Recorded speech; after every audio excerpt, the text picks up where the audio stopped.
welcome to another episode of Velocity Chaos!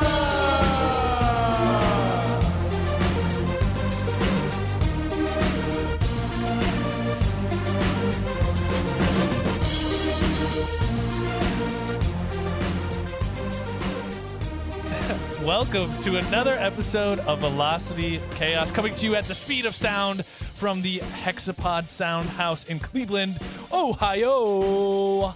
Welcome. Happy to have you wherever you're listening. My name is Nick, and I'm here with my co-host, Luke. Hey. Thank you for having me again here at the Hexapod Sound House. As always, here we have our DJ Silly Putty. How you doing? Oh, I'm doing good. Thanks for having me out this week, boys. Appreciate it. Oh, of course. And if you haven't noticed, if you're watching us on a video sequencing media device player, you can see we have our first guest here of the new era. We have our friend Zac. How you doing, Zac? I'm doing well. How about yourself? Oh, I'm doing fantastic. Love it. Love it. What do we got for us today, Nick? Well, we are here at the Velocity Chaos podcast, and at this podcast, we explore the highest heights of human knowledge and the lowest depths of crude humor. Our mission is to tickle that pink thing between your ears, poke that frontal lobe, and sometimes just smash the laugh box. So hop on in, buckle up for an infotainment ride across the airwaves. And before we get into it, just a reminder to follow us on Instagram at Velocity Chaos Pod and on Facebook. Also, drop us some stars on the YouTube, iTunes, some love on Spotify, whatever you do. Any of the social medias that we're available on, follow us there. And thanks, as always, for your support.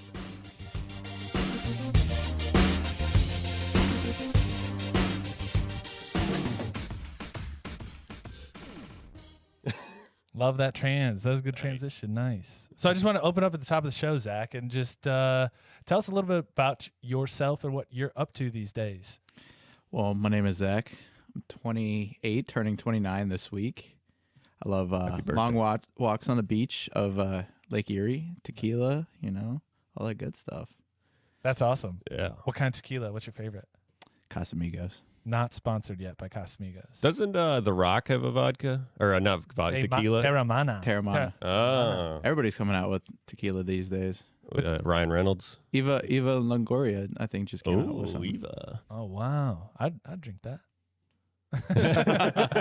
I'd have a sip, yeah. So, Zac, tell us about what you do for a living. Well, I'm a photographer. I specialize in the film industry. Nice. Oh. So I go on set and take beautiful photos of our talent, our crew, and try to help tell the story that is whatever I'm being hired on. That's awesome. What have you done recently? I've just did Jersey Boys back in July. Oh, wow. And then I just wrapped on a Netflix special the other day, so a new stand-up special. So I'm excited about that. Something to look out for.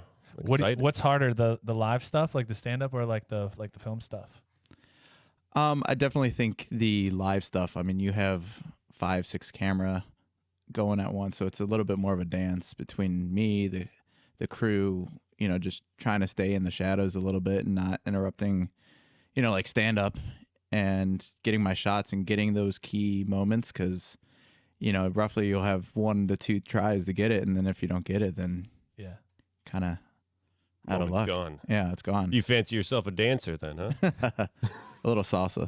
A little salsa. I was thinking like he's like a camera ninja. Like that's what he is. Can't get in the way, can't be seen, but you have one moment to strike. I love it. That's good. Maybe a samurai. I don't know. He's That perfect samurai. fruit ninja. The fruit ninja. I practice a lot, We've seen his stuff. We'll be sure to post all your handles on this episode. Happy to keep viewing your stuff, man, because it's good. We've all seen it. We all love your work. So check him out. You can hit him up. You can follow him. Yeah, what are your let's hit those at the top right here. What are your socials? I'm mainly on Instagram at Zac, ZACPOPIK. And then, if you want to add me on Facebook, you can, but I may not, accept you. I'll slide into those DMs. Nice. Well, we will be sure to give you a follow from our page as well. But Thanks for riding with us. We're going to just Thank you for having me. have a lot of fun riding through this. We'll walk through each of our segments and kind of give you a little bit of a synopsis, and we're going to get right into the first one here. So segment 1. This is a segment we call How Does It Do That?, where one of us goes out and learns something about the world, asking the question, how does it do that? And brings back the information down off the proverbial mountain. So this time around, I picked something that I think a lot of us use every day. If you own a cell phone, you certainly use it. But a lot of us in media especially like that storage space. And solid state drives is what we're going to talk about today. The future of storage technology. The future. Or is it the last best thing and the next best thing's coming? I don't know. I hope my research did not go that far into the future. Anyway, it's solid state's the way it's going. Obviously, you're saving a lot more space than hard drive disks. They're more durable, and I finally figured out why. Because everyone always is like, "Oh, it's more secure, it's safer." I'm just like, why? No one could tell me. What do you store your pictures on? Regular hard drive? Yeah, just the regular hard drive, whatever I can pick up at the Apple Store. Or, if I really have to go, Best Buy if they have any. No solid state life over there? Truthfully, I don't know, so I'm going to learn something today. Maybe it is. Hey, this might help you out. Might I make should the switch. have read the back of the box, and came over with the material. So ask the questions. I will try to answer them. Maybe you walk away with a little professional improvement. Yeah, and you'll see some other photography. Like, you better put that on solid state. You know how fast you can transfer 6,000 photos? Yeah. So the main difference, I won't talk too much about hard drives, but just at the top here, I'll talk about the difference between them. So hard drives have a mechanical function to them. They're a spinning disk, and there's like these little needles that essentially like write and read on the disk. And for a long time, I thought they were like DVDs, where the laser actually peppers it with the ones and zeros. But it's weird. It's actually like there's a magnetic coating on the disk.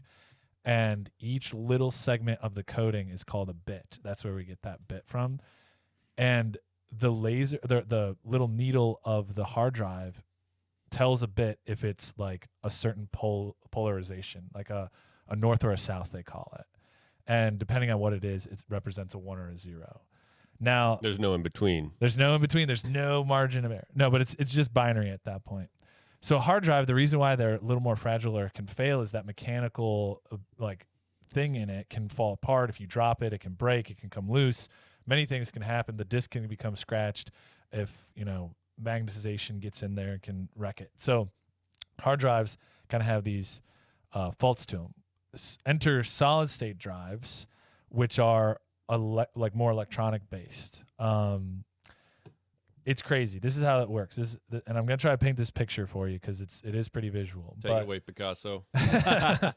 I'll keep it in broad strokes. But essentially, they have stacks of these little things. They're like shaped like a thumbtack. Like the top of a thumbtack. It's got the wide top, the middle, and the wide bottom. That's what they're shaped like.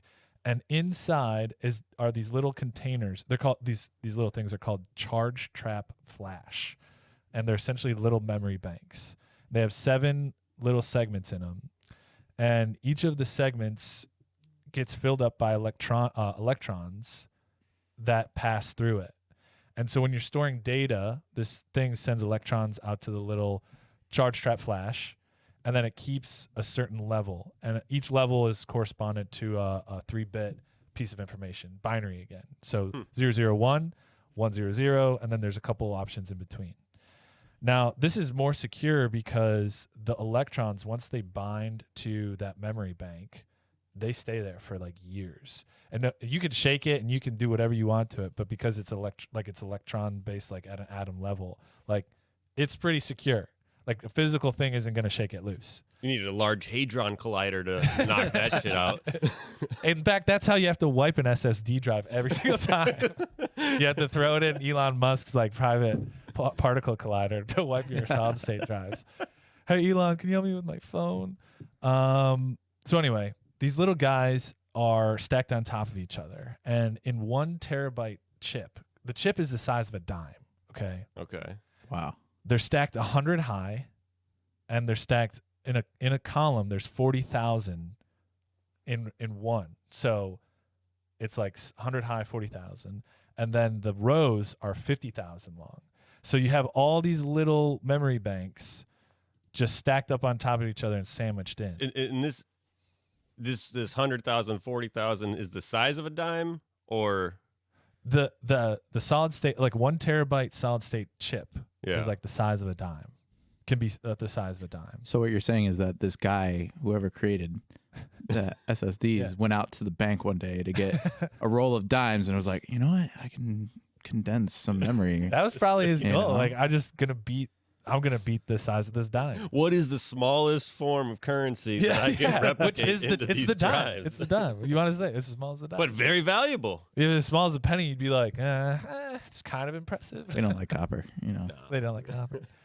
So they have those that it's 100 high, 50,000 in a column, 40,000 in the row, 40,000 rows of them. You duplicate that and flip it over, and that's all your power. And then you stack that 8 times, and that is like a 1 terabyte solid state drive. So that's what's pretty crazy about this. These little things are on the end. They're called electrons, the right place. What I'm looking for. Okay, yeah. Cathode ray tubes. Yeah, that's you're close. Dang, wrong decade. Control gate selector. Oh, hey, look at that. So anyway, those are the things they like find when you're writing the data. Like this happens all in a split segment eye. It's as fast as electricity can travel across. Oh. The metal conductor. So How like, long does it take boom, them boom, to boom. make stuff like this, though?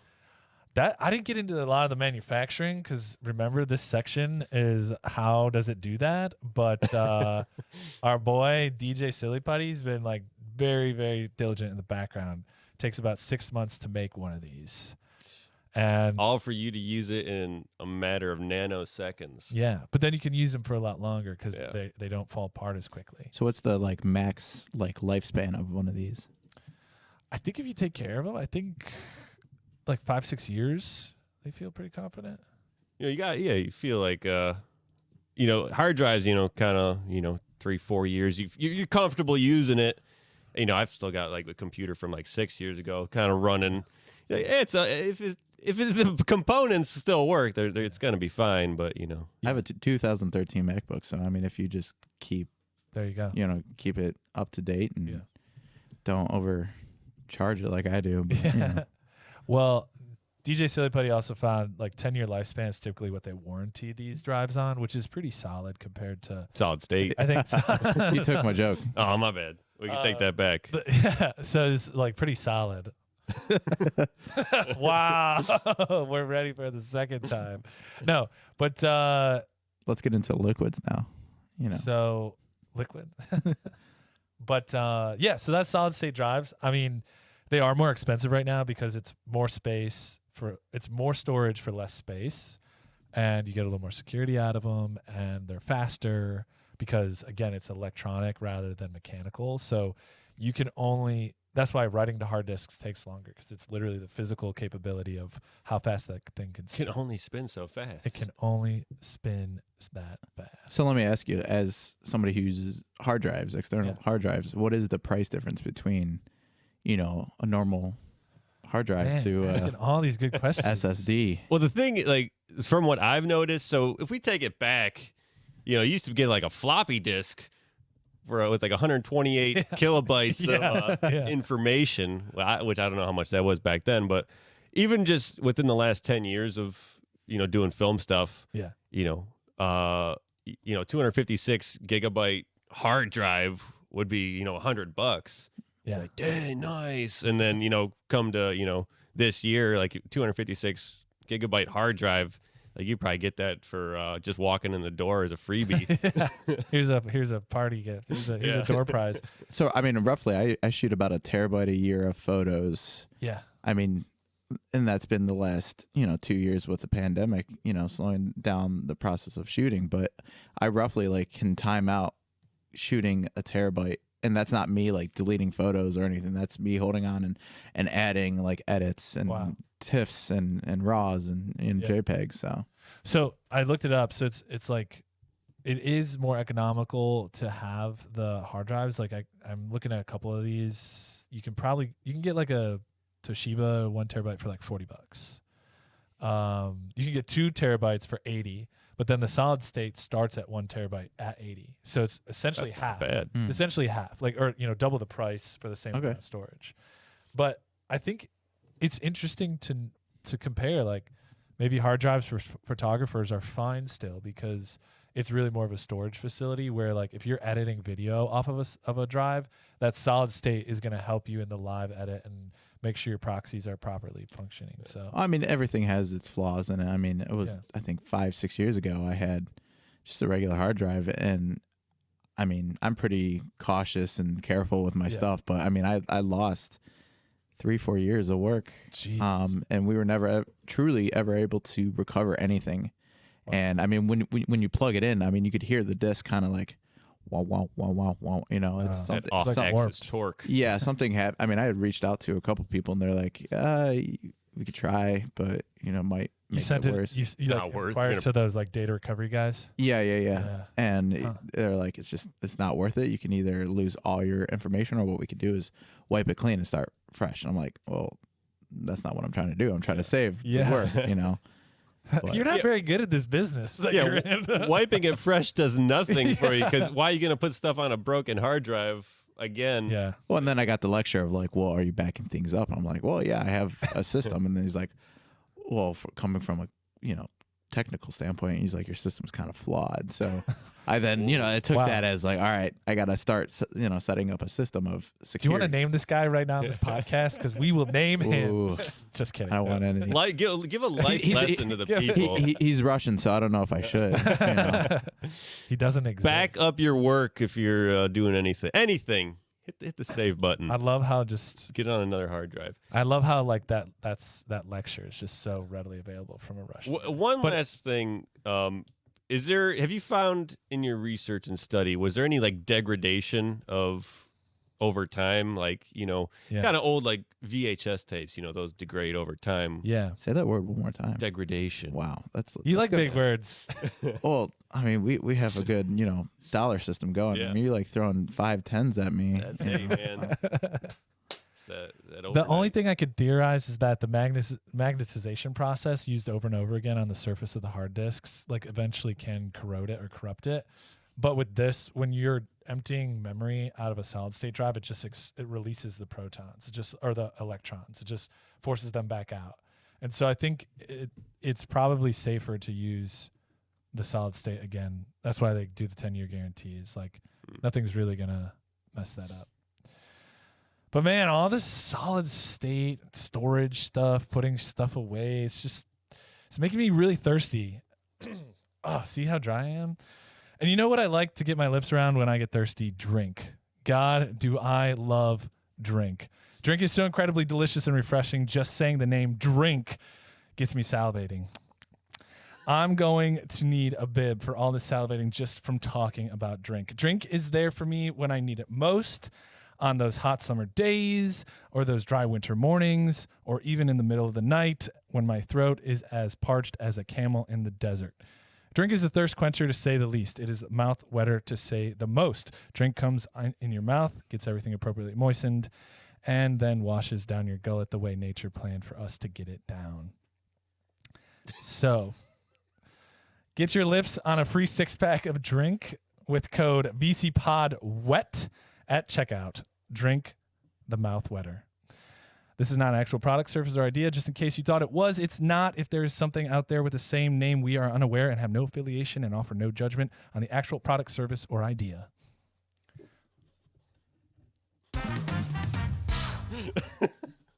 I have fun writing those. You should. You're a master. That's some talent right there. That's 6 a.m. Work right before I'm about to go to sleep. What were you drinking when you wrote that? Water.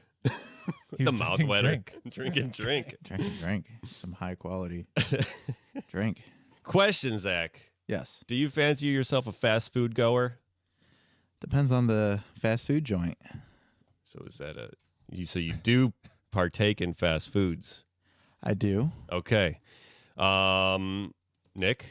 Oh, yeah. Oh, he's a fast food guy. No, but I try to do it in measured quantities. Yeah. So how often would you say? Like once a week, once a month? Yeah, well, every other week. That's About twice a month maybe for me. That's good enough. You're on the fly. Yeah. DJ Silly Putty, what about you? I'll hit Chick-fil-A like 4 times in a day. Smart man. Gotta get that good chicken.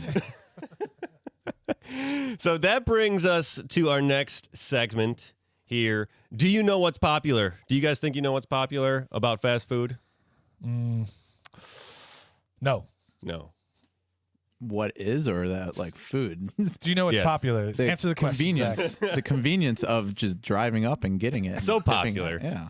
Come on. So such a popular so popular. pastime. Who wants to like sit there and actually make burger patties? I love and that's your perspective. Yes. This is popular to do. Not which one is, just yes, it is. You guys are Popular. throwing curveballs at me right now. The least, Very vague least- questions. least likely to go get some fast food, and you're like, all right, let's have Popeye. You are a health nut. We know you're a health. I try to be. I mean, I just had a burger, so Yeah. Hey. No cheese. no cheese. No, can't do that. So that brings us what I wanted to talk about in this segment is not just what are the top 10 grossing fast food restaurants, but what are the top 10 grossing fast food restaurants per capita? Like who's making the most per location? Per employee. Yes, basically. I don't know, maybe a bunch because you go to Burger King on a Tuesday evening, they got like one person working, so I don't know. I saw a lady loaded.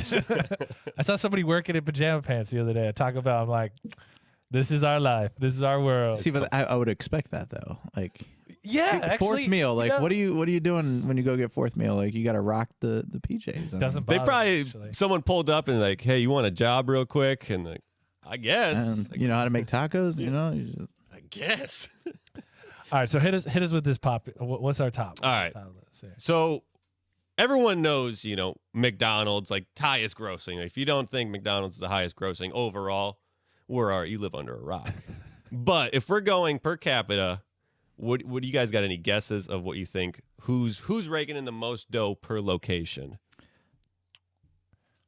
I want to say like In-N-Out. I feel like In-N-Out definitely makes. Ooh, you picked high money out there, but the thing is, they only have a limited amount of locations. They do. That's the But thing. that divides That's it but that's less. part of this. Is- Cane's that's the- chicken.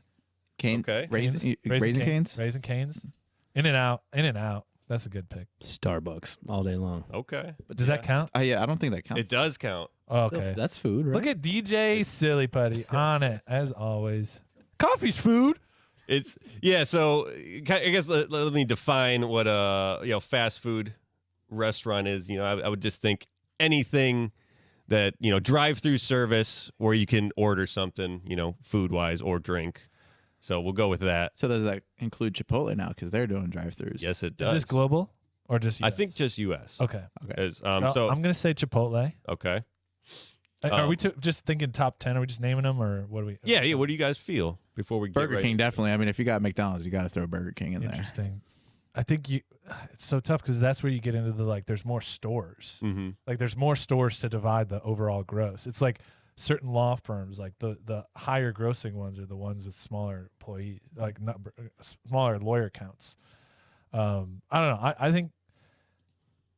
I think definitely Starbucks, Chipotle are up there. Because also let's think about it. Chipotle. It's $7 minimum for an item, right? There's no dollar menu, so I think Chipotle is up there in the top 5.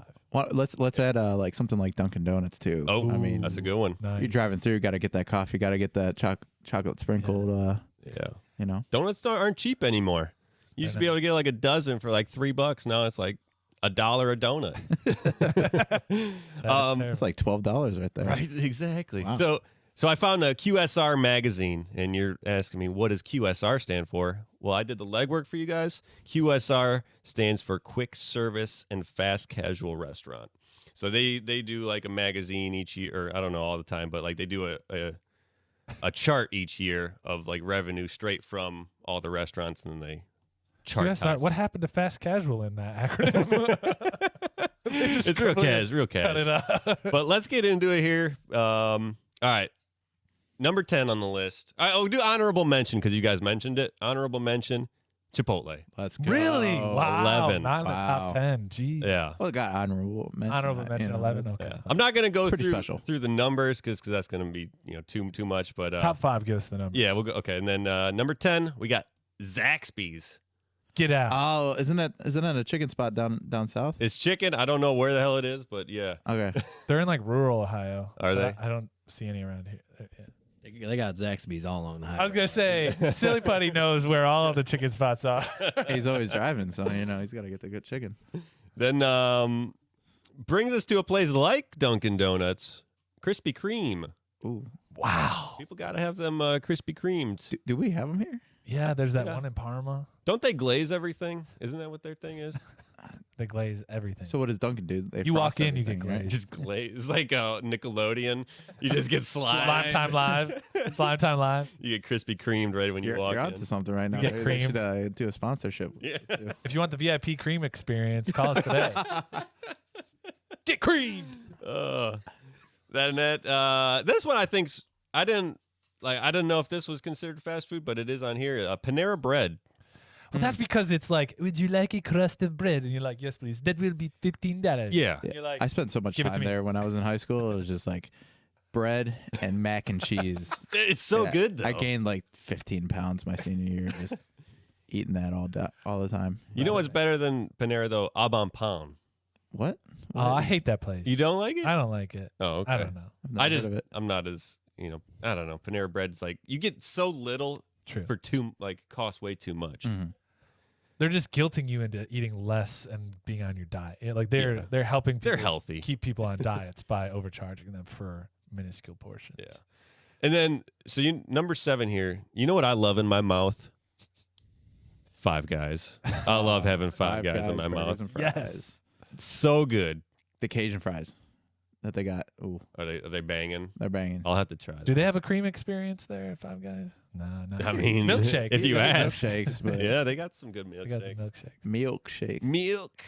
He needs some milk. Do you say milk or milk? Milk. Milk Ugh, No, milk. with an ilk. it's all about almond milk, man. Yeah. Dude, oat milk, homie. Have you guys in recent time? I know as a kid, all the time, used to just go to the fridge, pour a glass of milk, and chug a glass of milk. Do you guys do that anymore? No. I never did. Oh, never. Okay. Not unless I So was in just school. me? I never did that. That was always so gross to me. I mean, maybe like chocolate milk after a workout. And Yeah. Nice. I'd only drink chocolate milk in school, but I would never get out of my bed in the middle of the night to get a glass This is so backhanded, Luke T. This is so backhanded. Hey. ice cold white milk. Like, Hell yeah. Sounds ugh, great. God, this is No, but not anymore though. You a warm milk drinker? Or No. Gotta be like even in the Straight- dead of straight out. winter, 0 degrees, I still gotta have ice in my water. I love Love it. ice water. Good. Silly Putty, what about you? Drink milk? Oh, I'll do you grab like a handful of Oreos, but I only drink milk out of coffee cups, though. I don't know. you're one of those guys. The ceramic. It's like guys who drink beer out of a glass or the can. I'm a coffee cup guy. Gotcha. I can attest to that. Yeah, Do it seen many, it. many, many times. All right, here's the list. Number 6, Culver's, another chicken spot. Oh, there. No, that's Culver's is burgers. Oh, is it burgers? Yeah, the butter burgers. Oh, I thought it was Midwest always. burgers right there. Oh, I'm wrong. I mean, they do have chicken. I've had it before, but it's I always thought it was Culver's chicken. You are the healthiest among us because you don't know what Culver's is. yeah. I'm supposed to be the healthy one, and I know. Yeah, What Culver's exactly. I is. know that. Wait, are they around here, Culver's? Yeah, there's a couple. There's one in Macedonia, Oh, yeah, around here. It is on. close to me at least. Yeah. Okay. All right, let's get top 5 here. Let's rattle through these. Number 5, McDonald's. Wow. So they keep hauling it. Franchised units, total units will do. They have franchise and then they got company units, but total units, 13,682, and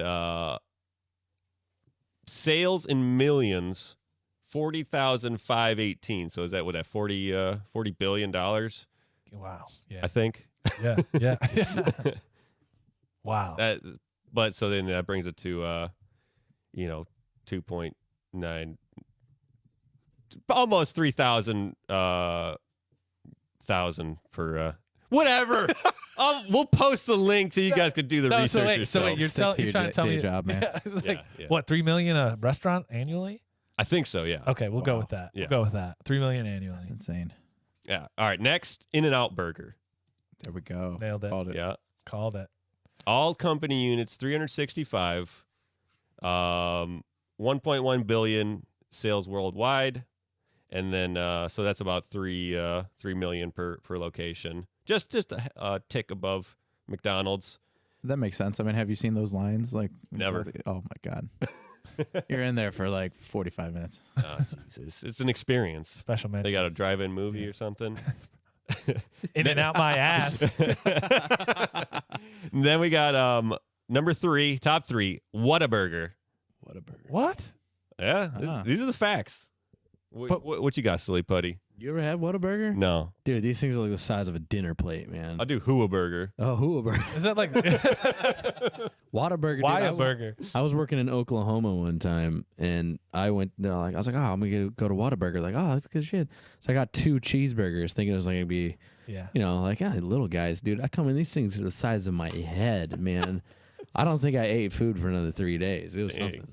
Are they owned by like Hardee's, the same company that does Hardee's? Like where's Hardee's and Rallies, I think. I think I've seen one Carl's one Jr. Whataburger. One Whataburger, but I think Carl's Jr. and Rallies. no, Carl's Jr. It's Carl's Jr. and Hardee's. Oh, and yeah, it's yeah. Checkers and Rallies. It depends Yes. on where in the world Nailed you it. are. Nailed it. In the United States, at least, where you're at. So those Those 3. total units, 844, 2.6 billion worldwide, and then about 3.2 per unit. Then number 2, Raising Cane's. I called that one. Fastest that. growing chain in America. Maybe soon. I don't know if it's going to top number 1. But that's 509 units, 1.7 billion total, about 3.8 per unit million. Wow. And then number Wait, 1, Sorry. What? How many stores are there? 509. Wow. I would not have picked that. I would have picked sub 300. But I guess they're And that owned. gained 50 units from 2019 to 2020. Yeah, that makes sense. So, number 1, last guesses? Chick-fil-A. Just Taco gonna do Bell. it. I'm gonna smash the button. I'm going Taco Bell. Chick-fil-A is right. Wow. Chicken, man. Yeah, DJ Silly Putty with 4 times a day is paying the salaries of all these kids. Yeah. But 2,600 units, and they're bringing in 12.8 billion a year. On chicken sandwiches. They're 1.2 million ahead of each other location Wow. at 5 million per location. That's some efficient chicken slinging right there. Yeah. That's all them grilled nuggies you could get. Hell yeah. Grilled nuggies. Grilled nuggies and milkshakes. Yeah. If we just do a quick top 5 of total grossing, just to wet your guys' whistle before we move on, just in case you were wondering. So we'll do top 6, top 10 real quick. Chipotle, Domino's, Subway, Dunkin', Burger King at 6, Wendy's at 5, Taco Bell at 4, Chick-fil-A at 3, Starbucks at 2, and McDonald's at 1. So that list is a lot different. So that's Yes. like they need to get their shit together at those restaurants to make it a machine. Yeah, it's not all like how many units we have or how big we are. It's how much can you make per? guess. How good's your product you're Because giving then you out? get stock market stuff. See, I didn't even think to add any like pizza joints to that either. Yeah. It's so divided up. Like the pizza industry, like is so sliced up. It is. It's better to open a mom and pop pizza shop than to like buy a franchise. Well, unless you're gonna buy a couple franchises, it's probably not as doesn't make as much financial sense. Yeah. I heard, and I don't want to talk about pandemic stuff, but I heard with the when the pandemic started, I know some people that own a pizza shop, and they said business was better than ever. Wow. Was booming. Booming. Boom. 'Cause, put a pizza in a 500-degree oven. There's nothing on it. There's no germs on there. Yeah, 500 degrees. I mean, I'm Perfect. surprised the pizza came out. Yeah, it's quick. Quick heats. Flash burn Quick pizza. dough. That's it. That's it for me here on Do You Know What's Popular? I think you guys did pretty good. Yeah, man, we are learning so much today. I love it. My brain So is now just- we're time for one complete shenanigan segment. Love it. This is called Based on a True Story. This is one of our popular, most beloved segments where we have a secret headline that I will reveal in a second. And then Luke, you want to do Luke and Zach pitch it? I was going to say, Silly Putty? what if you guys want to pitch it to me? Damn, I was trying to get out of it. Just kidding. No, so Zach, you and I are movie producers with a story that's just based on this headline, and you and I are going to pitch the movie impromptu on the spot to Zach, to Luke, and to DJ Silly Putty, who are business executives at what's your production company name? You got it. DJ 2 Time Studios. Yeah. DJ 2 Time Studios. Because there's two of us. Got you. 2 times. Say everything 2 times. 2 times we say it. So that's what this segment is, okay? Sounds good. I'll give it a shot. So I'm gonna just say that I'm gonna say the headline, and then I'll introduce you to the executives, and then I'll flip it to you, and you'll just start giving us the story, and then you flip it to me whenever you want to carry on. We'll talk about casting, talk about plot, talk about locations, whatever you want to do. Okay. No idea is a bad idea, but don't sell us a bad movie because we're not going to buy it. So all right. So here we go. So we got this movie. Thank you guys for making time at DJ 2 Time Studios. Really glad to be here in Kansas City. Yeah, let's hurry this up, man. I got a 3 o'clock. Can we hurry this up? He's got a 3 o'clock. Yeah, no problem. No problem. So this is my producing partner, Zach, and we have a story that's based on a true story where a snowstorm forces customers and staff to sleep overnight in an IKEA. So, Zach, do you want to just kind of open up with kind of the first act of the film? Yeah, so, we're starting off in Kansas City. Mark Wahlberg walks in, right? He's another day just making that bread. And they're predicting, just a small little squirm of snow coming in, and they're just hit with this whiteout. Nothing. Just they're stuck for days. Yeah, so they're stuck there, and that's in like the first 5 minutes. The snowstorm hits because we just want to get right into the action. What's going on? So Mark Wahlberg, So just like Day After Tomorrow, it's kind of like that. It's kind of like Day After Tomorrow. Think more like Mist. It's like The Mist and Day After Tomorrow combined. Can we get Jake Gyllenhaal? We No. could try. We could try. No? No, I think we got to stay away from Jake Gyllenhaal right now. I think maybe Mark Wahlberg, and we could throw in another. Jake is a little bit too like indie right now. He's really going into some of the. I know he's got the Bay movie coming out, but like Wahlberg, we're like looking for like this is going to turn into a tentpole actioner really quick. Okay, I know it's all set in an IKEA, but trust me, it's going to get off the hook here. So outside in the blizzard, there's snow monsters. That's the other thing, right? And the first, Mark Wahlberg's buddy who wants to get home and check on his wife, he goes out in the snowstorm, and Mark's like, no, like I saw something out in the shadows. I was pushing carts in the parking lot, as it started snowing, I saw something off in the distance. He's like, no, I gotta go check on my wife. Who's his buddy? Chris Tucker. Chris Tucker. Oh, hell Chris yeah. Tucker. Okay. We haven't seen him in a while. Yeah, no. So Chris Tucker goes I out. haven't seen him in a while. Chris Tucker gets out there, and Mark is like looking through the glass of the IKEA, and like Jules, the Norwegian store manager, is like watching with Mark, and Chris Tucker just gets like shredded in half by some crazy Yeti monster. This is the first 15 minutes of the movie still, guys. It's the first 15 minutes of the movie. So Zach, you want to tell about like the the romantic arc? Well, so we're thinking about casting Julia Stiles for the Julie character. Yeah. So, you got 24 hours in this IKEA, which there's a lot of good stuff in IKEA if you've ever been in one. You got lots of free food too.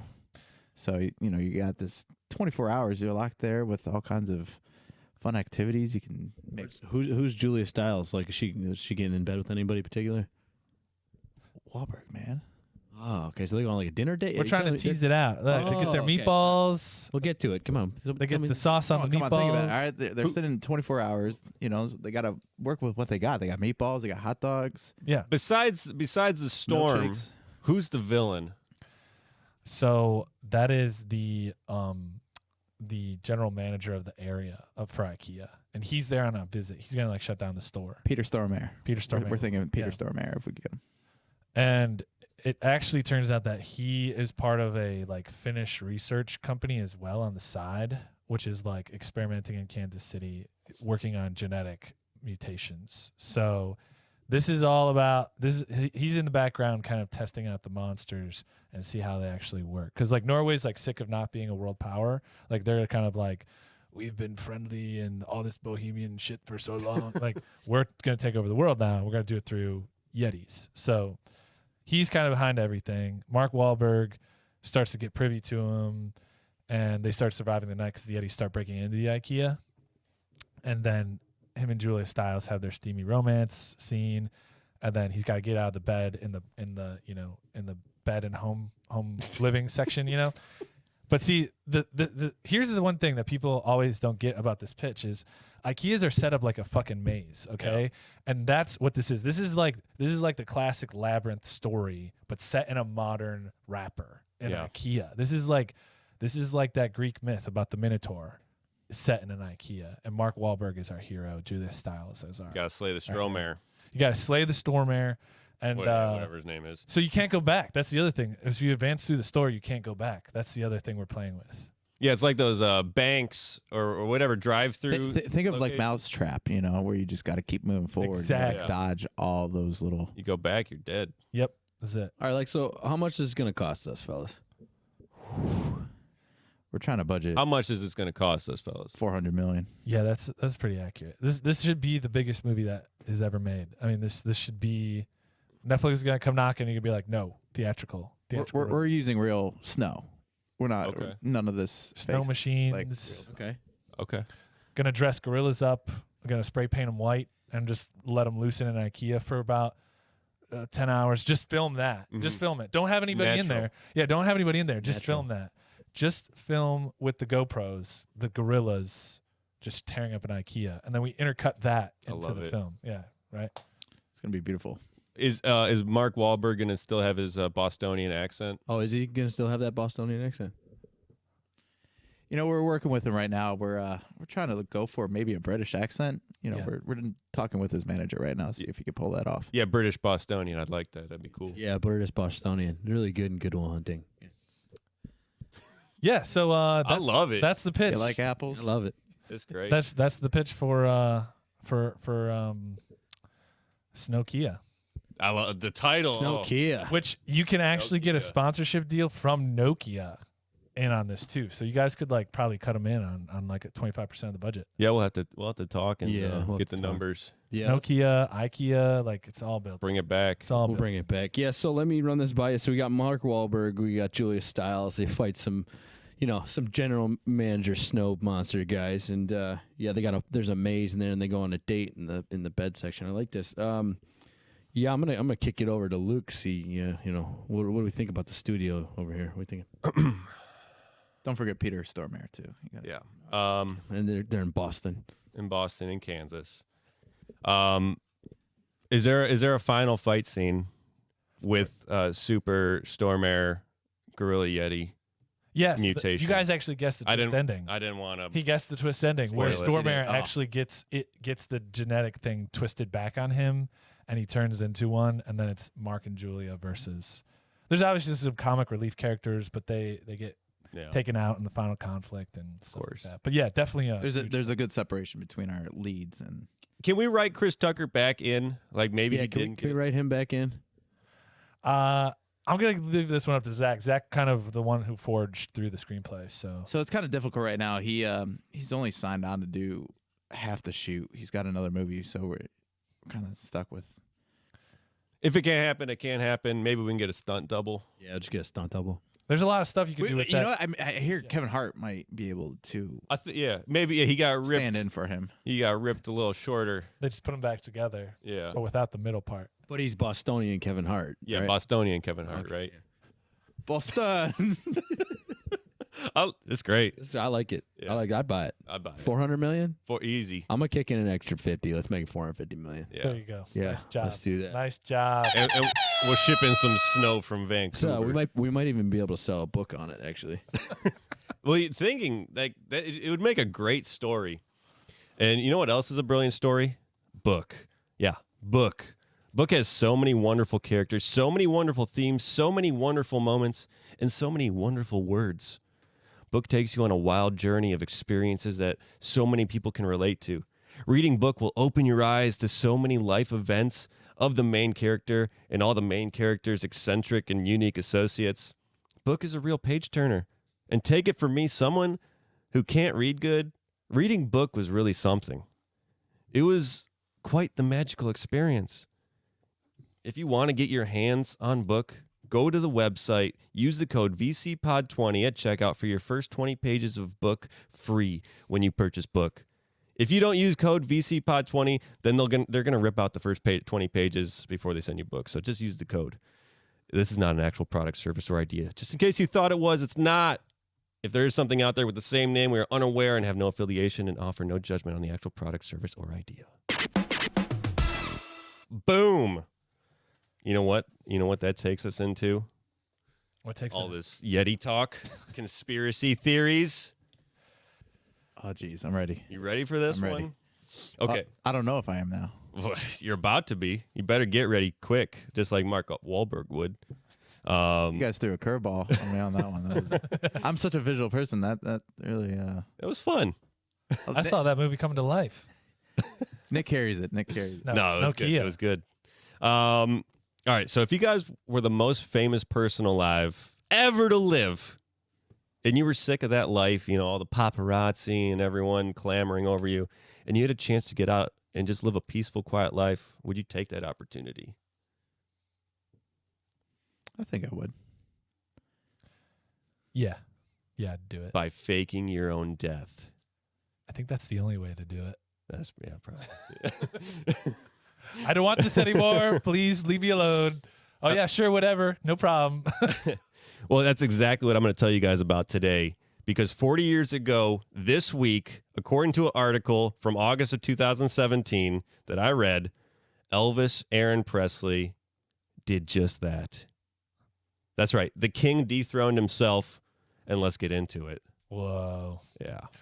I got to find my notes. Elvis. Dethroned himself. I like Yeah. that. Dethroned himself. I was up all night just because that's my sleep schedule. Because of practical reasons, okay? Yeah.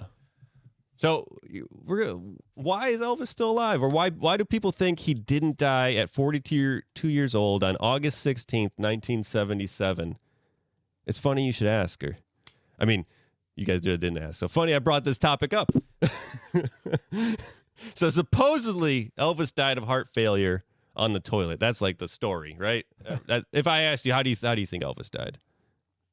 Yeah, just like that. On the toilet. I thought like in a Heart attack. hospital in like a white bed in a room that was just glowing. No, man, with it's got to be sparkles. more tragic than that. It's Yeah. gotta be Okay, fine. heart attack on the toilet. Died on the throne. Oh, yeah. It's symbolic.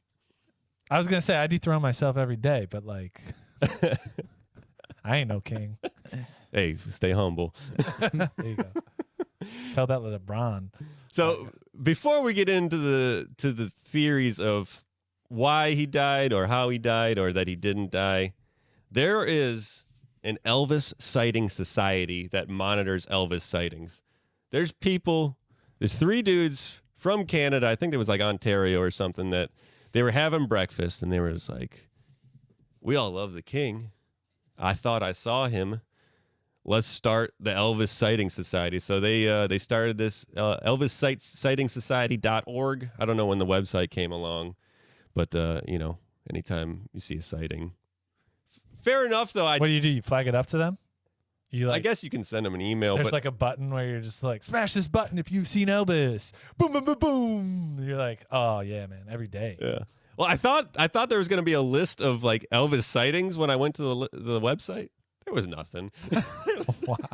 So this is real official covert shit. Yeah, but no, so they kind of became a fundraising operation where Elvis was very underprivileged as a kid, like moving around. Like there's like a quote from him saying, sometimes I would wake up and not know where I'm going to be sleeping that next night because his dad, I guess wasn't making a lot of money, and so they were moving a lot.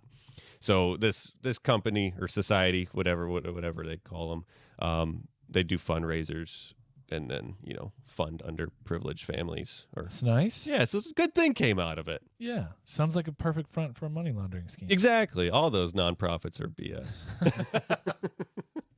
Until they're not. until they're not. All right, so let's get into it. One of the biggest theories is that Elvis was connected to the mafia. Oh, this is just Sinatra on repeat. I don't know. Well, Do you listen? Well, no, I was just. Yeah, I've heard Sinatra play once or twice. Once or twice. Okay, go ahead. But he wasn't. So he wasn't in the mafia, but the mafia wanted him dead. So it comes back to Elvis respecting like the FBI. He's like so interested in the FBI and the government. Like he's like, oh, he visited and he's like, oh, this is really cool. They showed him everything, and then he writes this letter like, hey, I'm connected into so many groups and people respect me and trust me. And I don't like what I'm seeing with like drug use in the country. I don't like where the direction the country's going. You can use me as like an informant, but like undocumented informant, and I'll, give you guys information. So that's kind of where this, mafia thing came in, where, he probably told them something about, something that was going down. He gets found out. Ipso facto, he has to fake his own death because the mafia is coming to kill him. So FBI helps cover him up with a death, puts him in witness protection. Bam, he's out. Could you imagine negotiating how you're going to go out with the FBI? Like you're in a room full of agents and you're just like, all right, guys, I think plane crash, private plane, gold-plated interior, flying from New York to Vegas, and we crash somewhere out in Nevada, and then you just scooch me out to LA, and that's where I hang out, right? And they're like, counteroffer. You're in Graceland. And you're like, okay, I like this at home. Good. I'm comfortable. And they're just like, in the bathroom, and you're like, ooh, kind of salacious. I'm in a shower, I'm naked. They find my naked body. Cool. I'm down with that. And you're taking a shit. And you're just like, yeah, no, this took a left turn. They're like, that's all we got for you. Funny. That's all we got for you, Allie. That's all we got for you. And you're like, what if I don't want to do this? They're like, then you can call your boys in Chicago and see how they want to deal with this. That'd be the worst. That'd be the worst conversation ever. Yeah. See, but it's all plausible. I mean, It is plausible. It is, 'cause we imagined it. Right. Well, you heard the stories about his diet habits. Ironically, we're talking about fast food. Yeah. People have made like the Velveeta burger. That's named after. They call it the Elvis burger because apparently he loves Velveeta. Yeah. And my mom used to say that he used to eat like fried peanut butter and jelly and banana sandwiches. What was that called? The gold nugget or the treasure chest or something? I don't know, but it was on this Elvis bread. sighting website. It was it gave you the recipe on how to make it. So it was like 6 slices of white bread, and then you take like peanut butter and bananas and mash them together, and then fry up some butter, and then like spread the peanut butter and stuff, and then pour over the fried butter or something like that, and then eat it. Interesting. Something like that. I would have never thought of it that way. I would just like, all right, just Fool's gold. make a sandwich. Fool's gold. That's what I call it. and Fool's then gold you just put on a frying pan and flip it. That's what he was living with. So it's like a children's Cubano. That's what it is. It's a preschool Cubano. Throw a little fluff in there too, just to yeah, a little fluff. So some people believed Elvis faked his own death, claiming that a black helicopter holds the key to his disappearance. The Sun points out, I guess the Sun is probably some media, whatever, some newspaper or something, points out that there was a sighting of a helicopter landing in Graceland at his mansion in Memphis, Tennessee, hours before Presley's body was discovered. And then fans speculate that Elvis was picked up from his home, flown to Bermuda, and then they told him to lay low when he became tired of the fame, So it's, that's one of the things is, they So who's this who spotted it? Just people. And then, I'm guessing, newspaper or magazine. So laying low, like you waited out a couple of years, get a little grayer, and once people kind of like, all right, accept the fact that you're gone, then you kind of just go about your business. Like I could just go down the street, get a coffee, and no harm, no foul. Like that's some. You think that like the FBI or whoever was helping him out, like instigated all these Elvis impersonators to help cover up his life.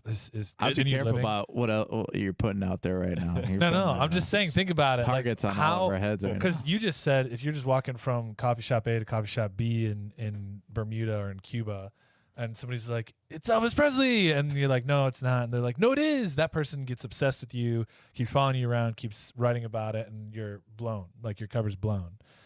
But the most genius thing that any of your allies could do is just say, like, let's just make it so that Elvis exists everywhere, and then no one will know or believe that you're still alive. That's the big thing I was going to bring up. You've had Elvis impersonators since the 1950s everywhere. So when he was still alive. Yeah, still alive, there was impersonators.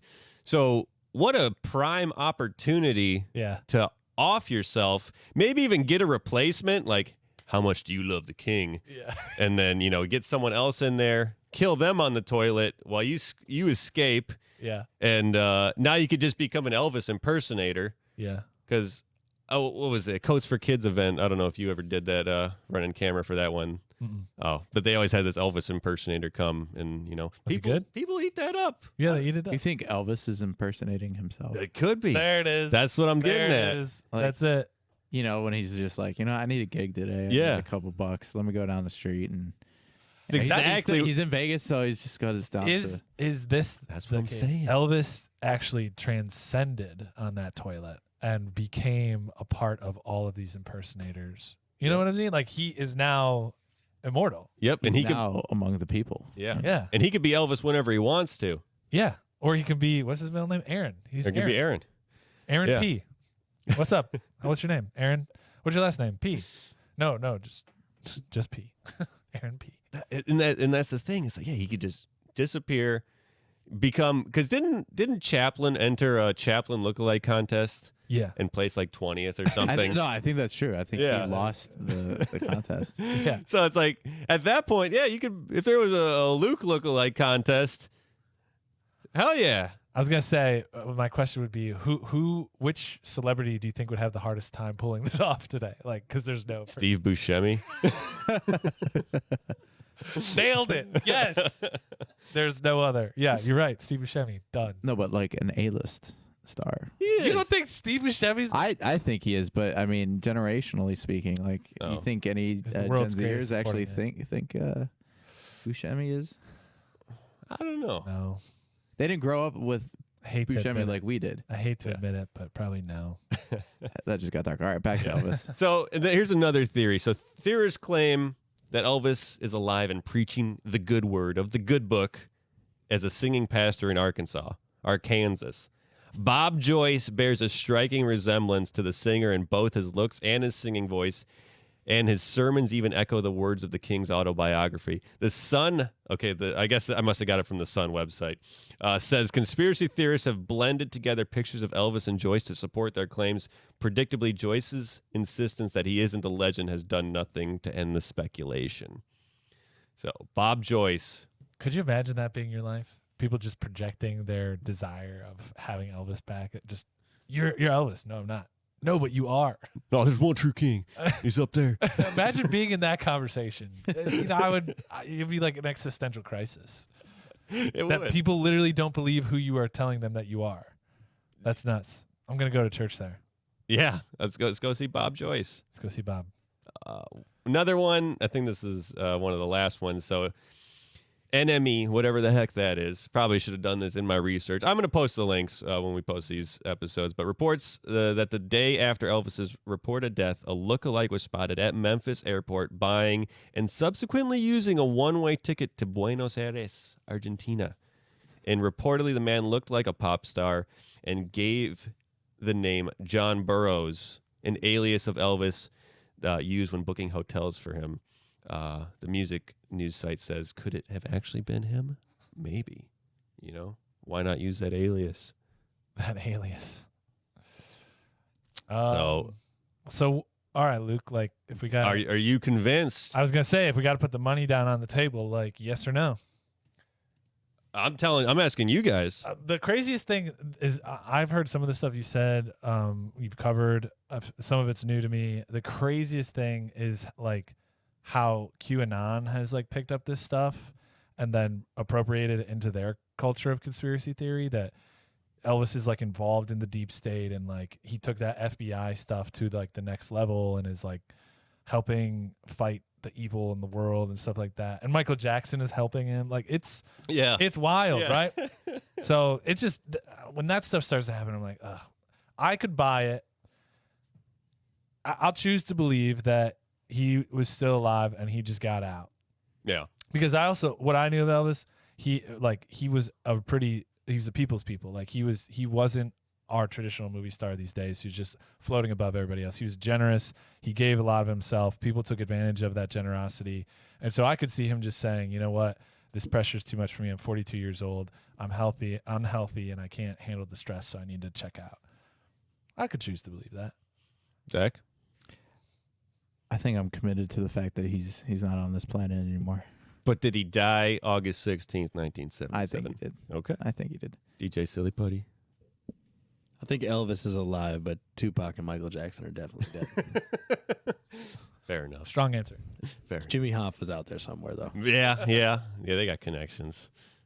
I hope they have that peanut butter banana jelly fried sandwich, though. Wherever they are. That's the thing. We should check peanut butter and jelly sandwich or peanut butter and jelly sales. Yeah. Before and after his death. That's how you prove it right there. Where did Spike? So what's the jelly that he liked? What was the favorite? It didn't say jelly in the recipe. It was No, it didn't. Well, they got it wrong, man. Fool's gold is. I'm just kidding. Well, Luke, you got to answer. Yeah. I think he might not be alive now, but I don't think he died that day. Got it. Interesting.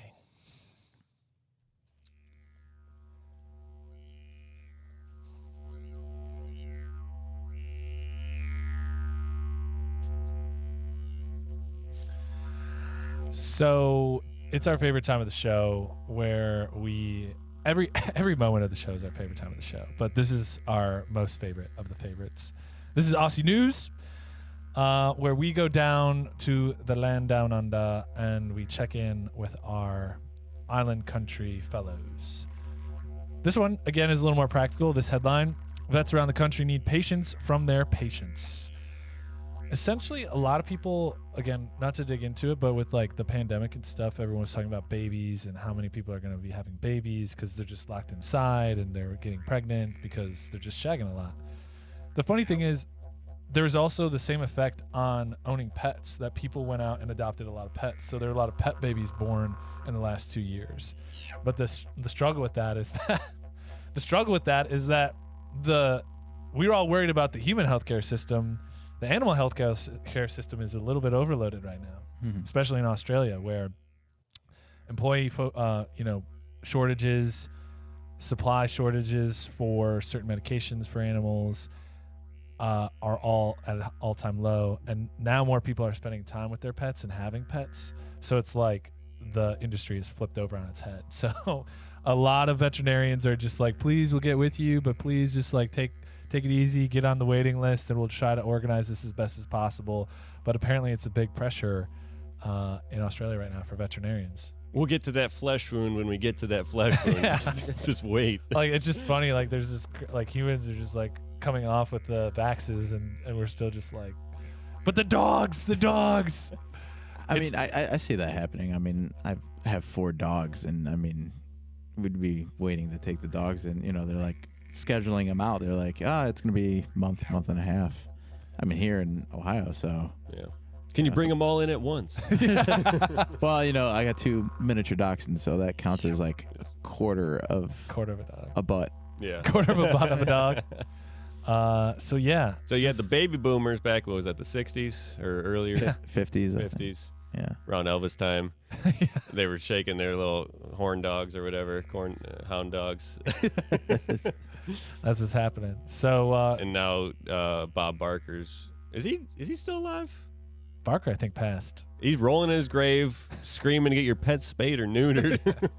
And don't take him to the vet. Yeah. Don't overload the vet industry.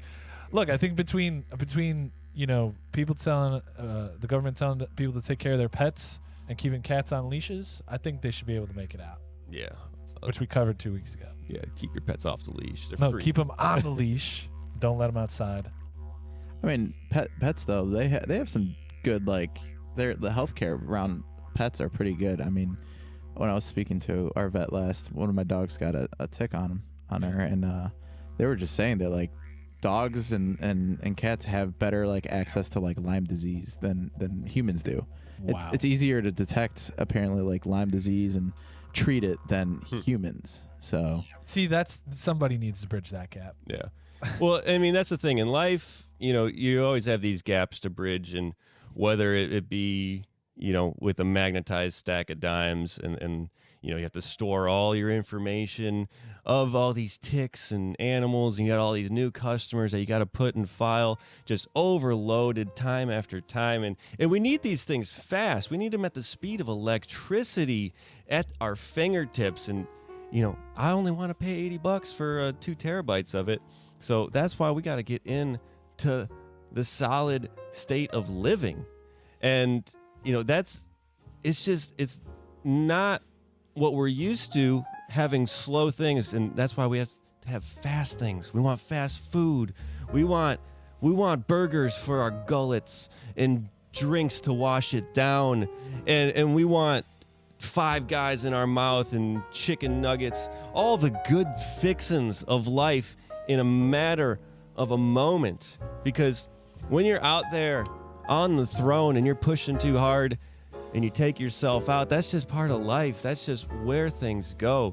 Because, Mark Wahlberg's not always going to be there to bail you out with his Swedish meatballs. Because sometimes Chris Tucker takes the fall. And it's just, when you have too many pets, you don't got time for yourself. So always take some time for yourself.